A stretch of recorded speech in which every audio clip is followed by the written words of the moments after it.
একদিন নারদ কংসের সামনে এসে বলছেন, ঘটনাটি বড় মার্মিক ঘটনা। কংস নারদকে দেখে বলছেন, দেবর্ষিপাদ, আচ্ছা কৃষ্ণকে মারবার জন্য এত অসুর পাঠালাম, সবগুলো মরে আমার কাছে আসে, ভূত প্রেত হয়ে আসে, কৃষ্ণের বিন্দুমাত্র কেশাগ্র ক্ষতি আমি করতে পারিনি, কেন বলতে পারেন? নারদ মনে মনে ভাবলো, কংসের একটু খেলা দেখানো যাক। বলে, তুমি জানো না কংস, তোমার তো ভোজরাজ, তোমার বুদ্ধি খাটো।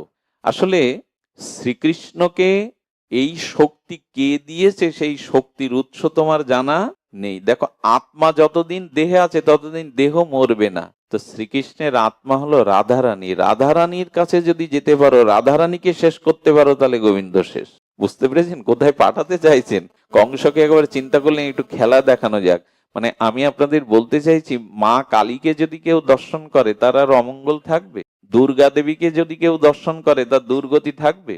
লক্ষ্মী দেবীকে দর্শন করলে তার অভাব থাকবে? মূর্খ যদি সরস্বতীর দেখা পায়, দেবী বাগ দেবী সরস্বতী, তার আর মূর্খতা থাকবে?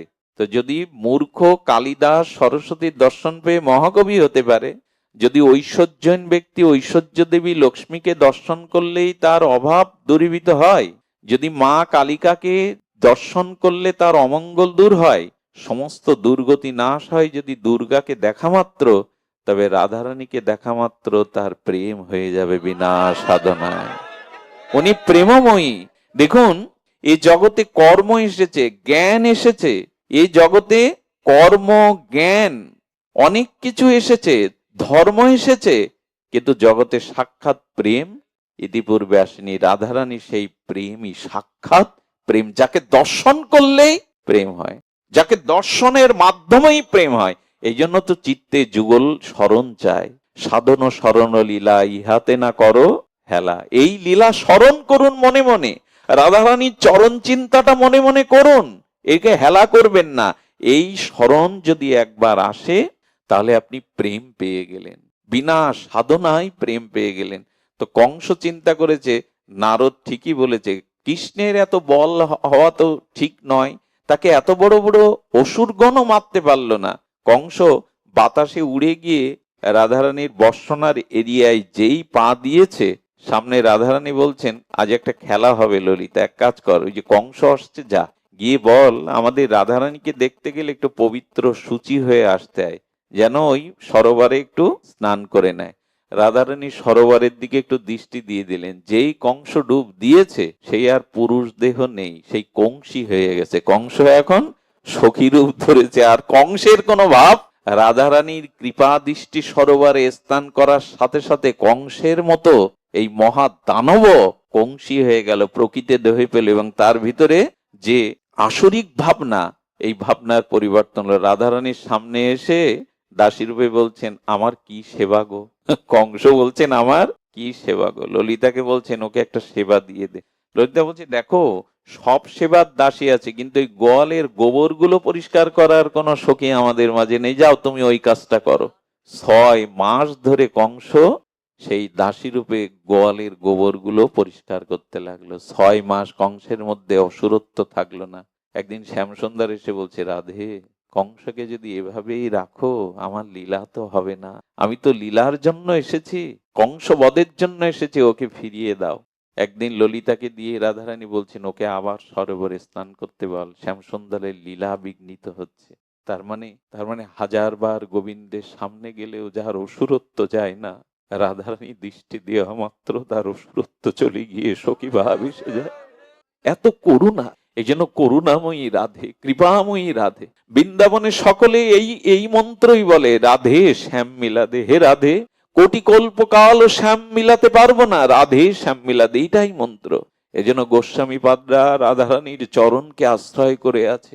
রাধারানীর করুণা, কৃপা, কটাক্ষ দৃষ্টি যার দিকে, বিনা সাধনায় তিনি প্রেম পেয়ে গেছেন। এত করুণাময়ী তিনি। তার করুণার কথা কি বলবো, তার সামনে যেই এসে উপস্থিত হয়েছে, সঙ্গে সঙ্গে তিনি প্রেম পেয়েছেন। বহুবার বলেছি, এক পাঞ্জাবি শিল্পপতি ভদ্রলোক বিয়ে করেছিলেন অতীব যুবতী সুন্দরীকে। 1 বছরের মাথায় আত্মহত্যা করে তার স্ত্রী। উনি উন্মাদগ্রস্ত হয়ে প্রথমে শৃঙ্খলিত হয়ে থাকলেন, কিন্তু উন্মাদ হয়ে গেলে তো আর শৃঙ্খলবদ্ধ রাখা যায় না, বাড়ির লোক ছেড়ে দিলেন। পূর্ব জন্মের কোন সুকৃতে ঘুরতে ঘুরতে উনি বর্ষণায় এলেন। বর্ষণে এক ব্রজবাসীর দুয়ারে উনি ঘুমিয়েছেন, আর রাত্রে উন্মাদ দশা হয়ে বারবার বলছে, কিশোরী তুমি কোথায়, কিশোরী তুমি কোথায়। মানে ওনার স্ত্রীর নাম ছিল কিশোরী। উন্মাদের মতো অনেকেই স্ত্রীহারা হলে উন্মাদ হয়, সেই উন্মাদ পাগলপাড়া স্ত্রীহারা এই ব্যক্তিটি রাত দুপুরে বর্ষণার কোন ব্রজবাসীর অলিন্দে বারান্দায় শুয়ে চিৎকার করছে, কিশোরী তুমি কোথায়। রাধারানী নিত্য অভিসারিকা হয়ে অভিসারে চলেছিলেন। মধ্যরাত্রে রাধারানী থেমে দাঁড়ালেন। ললিতা বলছে, রাধে থামলি যে? বললেন, শুনতে পাচ্ছিস ললিতা, কে যেন ডাকছে কাতর আহ্বানে, কিশোরী তুমি কোথায়, কিশোরী তুমি কোথায়। ললিতা বলছো, যা, তোর মাথা খারাপ হয়ে গেল? আরে ও একটা উন্মাদ পাগল যুবক, ওর স্ত্রী হারিয়ে ও পাগল পাড়া হয়ে মধ্যরাত্রে ও বিলাপ বকছে, ওর স্ত্রীর নাম কিশোরী। রাধারানী বললেন, ও কাকে ডাকছে জানি না, কিন্তু আমার নামও তো কিশোরী। শ্রীজির আর এক নাম কিশোরী, কিশোরী মণি, আমার নাম তো কিশোরী। আমার মনে হচ্ছে ও আমায় ডাকছে। রাধারানী জানে না ও কাকে ডাকছে, শুধু নামটা নিয়েছে, হা কিশোরী। হার মধ্যে একটা আত্মী বাচক আছে, একটা বিরহ আছে, বিরহ জাগিয়ে হা কিশোরী। ললিতা বলছে, রাধে তুই এটা কি বলছিস? আরে ও উন্মাদগ্রস্ত একটা যুবক, স্ত্রীহারা হয়ে পাগলের মতো প্রলাপ বকছে। রাধারানী বললেন, আমার নামও তো কিশোরী। যখন নামটা একবার বলেছে, যা ওকে নিয়ে আয়। বলে, নিয়ে আয় মানে? সখী রূপে ছাড়া তোর চরণে কেউ আসতে পারে না। রাধারানী বললেন, আমার চরণের ধুলিটা নিয়ে যা, ওর মস্তকে এক বিন্দু ধুলি দিলে এই দেহ ত্যাগ করে ও সখী রূপ পেয়ে যাবে। যা, ওকে নিয়ে আয় আমার কাছে, সখী রূপ পেয়ে যাবে। এত করুণা, এত মহা করুণা রাধার ঠাকুরানী। কোন স্বীকৃতি নাই, শুধু হা কিশোরী বলে আর্তনাদ করেছে। চরণের ধুলিটা মাথায় দিয়ে সখী রূপে রূপান্তরিত হয়ে গেল। যদি বলেন এসব অবাস্তব প্রস্তাবনা কেন শোনাচ্ছে, আমাদের অবাস্তব নাই। শুয়োপোকাটা যদি প্রজাপতি হতে পারে, শুয়োপোকাটা যদি প্রজাপতি রূপ নিতে পারে, তাহলে রাধারানীর চরণের কৃপায়, তার করুণায় কেন হতে পারবে না সখীরূপ? সঙ্গে সঙ্গে সখীরূপে এসেছেন। রাধারানী আর একদিন যাচ্ছেন রাধা কুণ্ডে, নিত্য লীলা বিহারে চলেছেন। যেতে যেতে রাধারানী বললেন, ললিতা আমার পায়ে কি যেন ঠিকলো, কি বেঁধে গেল। হ্যাঁ, রাধারানীকে বলছেন, ললিতা তোকে আবার স্নান করতে হবে। আর ও একটা শিবা পড়ে আছে, শিবা মানে মৃত শৃগাল, একটা শিবা পড়ে আছে। রাধারানী বললেন, আমার চরণ যার গায়ে লাগে সে শিবা হতে যাবে কেন, শিয়াল হতে যাবে কেন? দেখ আমার কোনো সখী পড়ে আছে ওখানে। রাধারানীর ভাবনাটা কত করুণা আর কত কৃপার ভাবনা দেখুন। একটা মরা শৃগাল রাখালরা রাখতে এসেছিল, ছোট ছোট বাছুরগুলোকে শৃগাল জ্বালাতন করছিল, ওখানে বাড়ি মেরেছে, মাথায় শৃগালটা মরে পড়ে আছে। রাধারানীর চরণ লেগে গেছে, চরণ বাঁধে রাধারানী, ইচ্ছা করেই চরণটা ছুঁয়েছেন। বললে, দেখ আমার কোন সখী ওখানে শুয়ে আছে। ললিতা পিছনে তাকিয়ে দেখে মরা শৃগাল নাই, রাধারানীর চরণ ধুলিতে সখী রূপে পড়ে আছে ওখানে। উঠে প্রণাম করছেন, হে ভাবময়ী, হে লক্ষ্মীময়ী, হে করুণাময়ী, তোমার এত করুণা, আমি ছিলাম শৃগাল, তোমার চরণের স্পর্শে আমি সখী রূপ পেলাম। তো সখী রূপ যখন পেলাম, তুমি আমাকে একটা বর দাও, আমাকে একটা বর দাও। কি বর চাই তোমার? তবে কথা দাও ঠাকুরানী, ব্রজেশ্বরী কথা দাও, আমার নামে এইখানে, এখানে যারা, যাদের মৃত্যুর পর যাদের দেহটা এখানে রাখা হবে, এখানে পোড়ানো হবে, তারা যেন তোমার চরণ পায়। সেই থেকে ওই জায়গাটার নাম হয় শিবাখোর। যারা রাধাকুণ্ডে গেছেন, ব্রজবাসীরা মারা গেলে, মহন্ত মহারাজরা বাবাজিরা মারা গেলে ওইখানে পোড়ানো হয়, এর নাম শিবাখোর। এখানে যাদের দেহ রাখবে তাদের তাদের যেন তোমার চরণে গতি হয়। রাধারানী বর দিলেন, আশীর্বাদ করলাম এখানে যাদের।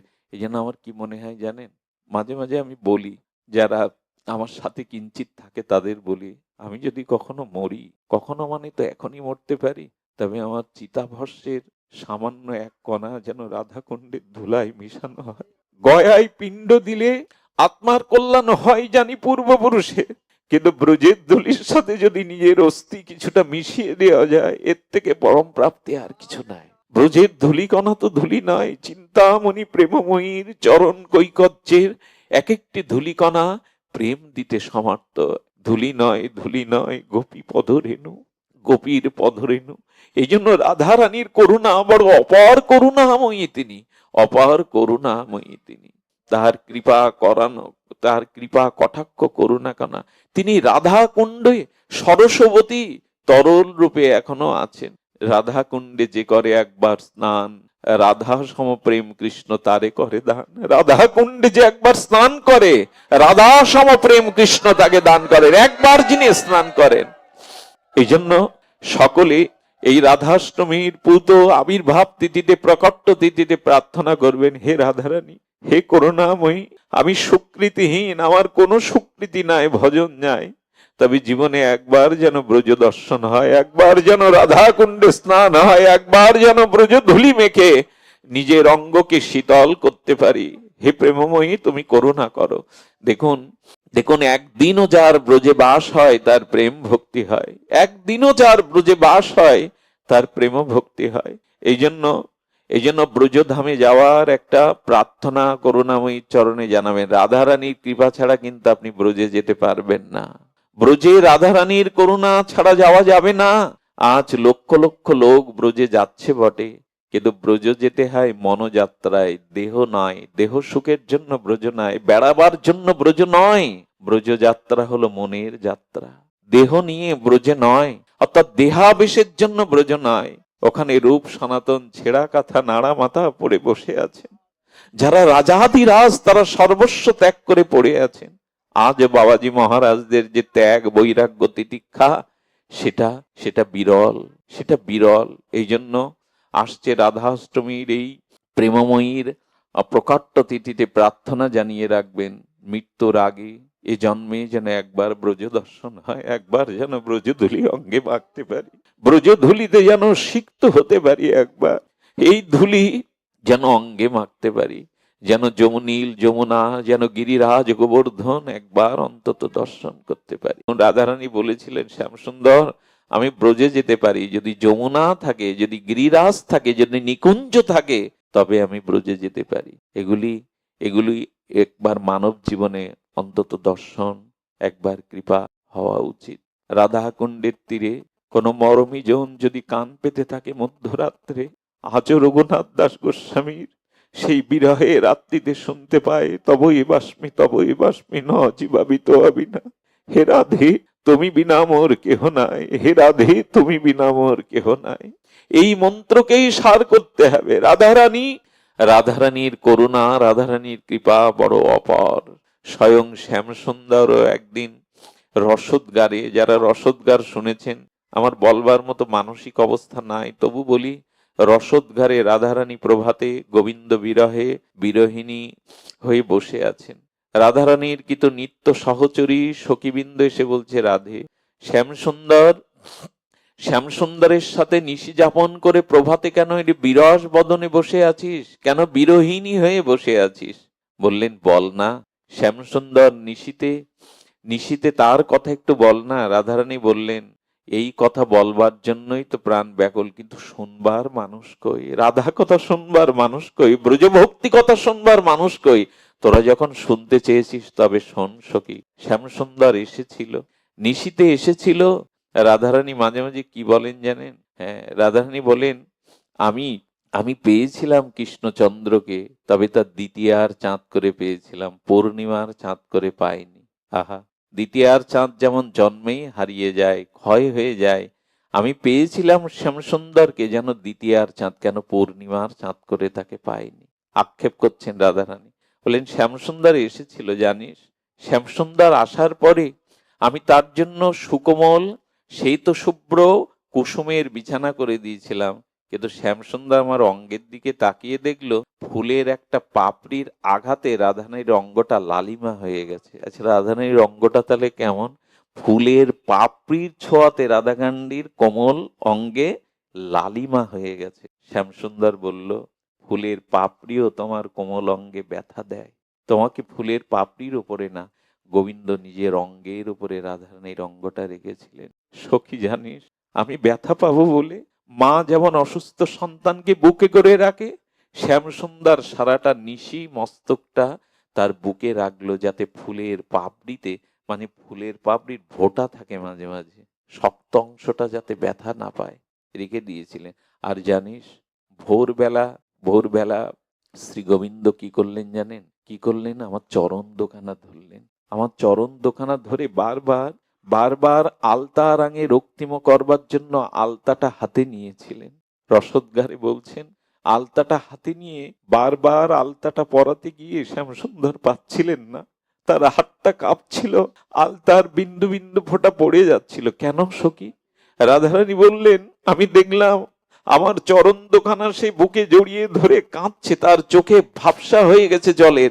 চোখ যদি জলে ভরে যায় দেখবে কি করে চরণ?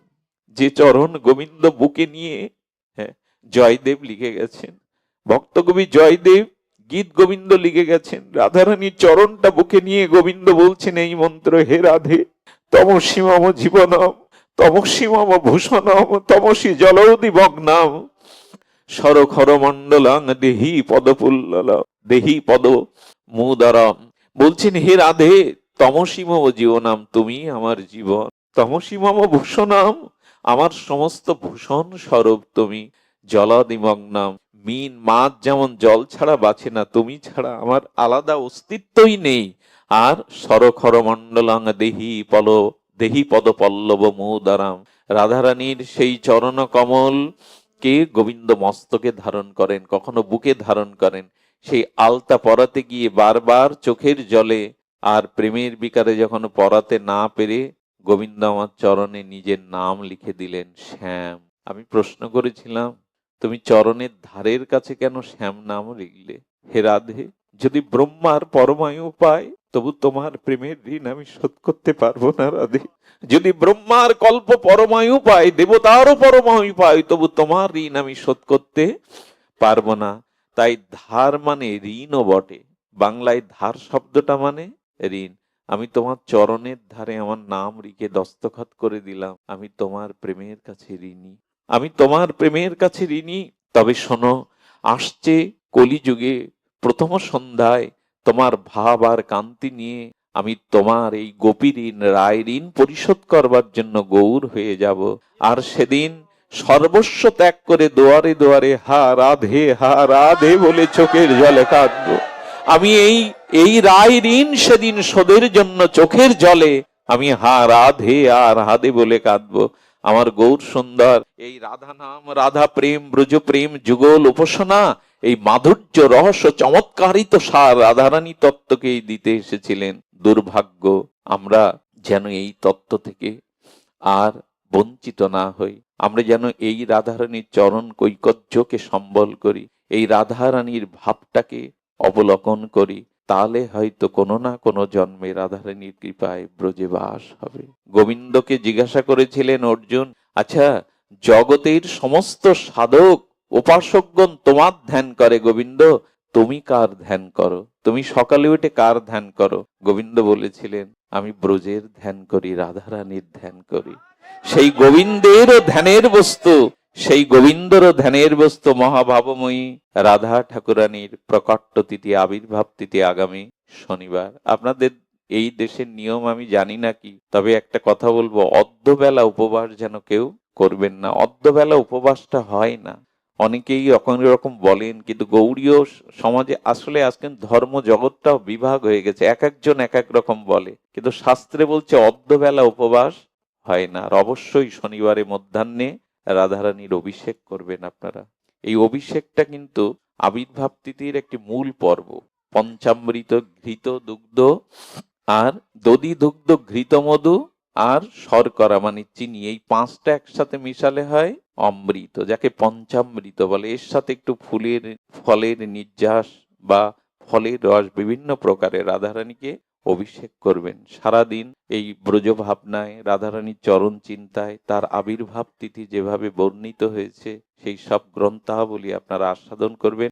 আসছে রাধাষ্টমীর এই প্রাককালে, তার প্রাকট্য তিথির প্রাককালে আমরা সকলে প্রার্থনা করব, সকলেই সংকল্প করব যে প্রেমময়ী রাধারানীর এই প্রকাট্য তিথি যেন আমরা ভালোভাবে উদযাপন করতে পারি, সংকল্প রূপে আরাধনা করতে পারি। এই তিথি বড় আরাধনার। এই তিথিতে যারা রাধারানীর চরণ স্মরণ করবেন, এই তিথিই তাকে ব্রজপ্রেম, রাধা প্রেম, যুগল প্রেম অর্পণ করবেন। আজ এইটুকু বলে আপনাদের চরণে আবারও প্রণতি জানিয়ে নিজের অক্ষমতাকে ক্ষমা চেয়ে আজকের মতো আমি এখানেই ভাগবত বিশ্রাম রাখছি। জয় শ্রী গুরু প্রেমানন্দে গৌর হরিবল। জয় রাধে।